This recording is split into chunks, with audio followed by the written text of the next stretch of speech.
बहनों, एक आदिवासी मुख्यमंत्री आदिवासियों की चिंता करने की बगैर आदिवासियों के क्षेत्र में लैंड जिहाद, लव जिहाद कर भूमि का संतुलन भी बिगाड़ रहे हैं और जनसंख्या का संतुलन भी बिगाड़ रहे हैं। हजारों घुसपैठिए आदिवासी बच्चियों के साथ शादी करते हैं, सर्टिफिकेट प्राप्त करते हैं, भूमि खरीदते हैं और आने वाले दिनों में आदिवासी जनसंख्या घटने वाली है।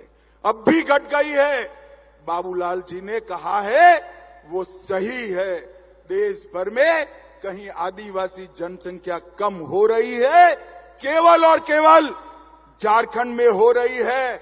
आप भारतीय जनता पार्टी की सरकार बना दो, हम एक जनसंख्या के मामले में एक व्हाइट पेपर लाकर हमारे आदिवासियों की भूमि और जनसंख्या और आरक्षण तीनों हम सुरक्षित करेंगे। मित्रों, जिस प्रकार से घुसपैठ हो रही है, वो घुसपैठ यहां के युवाओं की नौकरियों को खा रही है। हमारी आबादी के अंदर घुसपैठिए नौकरी प्राप्त कर रहे हैं और हेमंत सोरेन आंख मूंद कर वोट बैंक बढ़ाने में पड़े।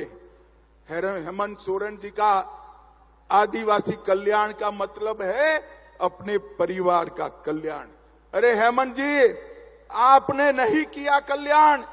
सबसे पहला आदिवासी मुख्यमंत्री अगर किसी ने दिया तो भारतीय जनता पार्टी ने बाबूलाल जी को बनाने का काम किया। सबसे पहली आदिवासी राष्ट्रपति अगर किसी ने दी तो यही संथाल से भारतीय जनता पार्टी और नरेंद्र मोदी जी ने दी। संथाली भाषा को 8वीं अनुसूची में अटल जी ने डाला और अटल जी ने ही आदिवासी कल्याण मंत्रालय बनाया और झारखंड के हर रेलवे स्टेशन पर संथाली में घोषणा करने का काम हमारे नरेंद्र मोदी जी ने किया। भाइयों बहनों, नरेंद्र मोदी जी ने ओबीसी कल्याण के लिए भी ढेर सारे काम किए हैं।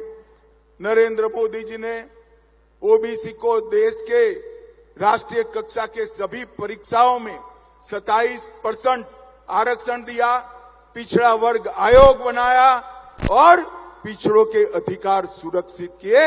और सबसे ज्यादा पिछड़े अगर किसी एक प्रधानमंत्री के मंत्रिमंडल में है तो नरेंद्र मोदी जी के मंत्रिमंडल में 27% पिछड़ा रहता है। जी भारत।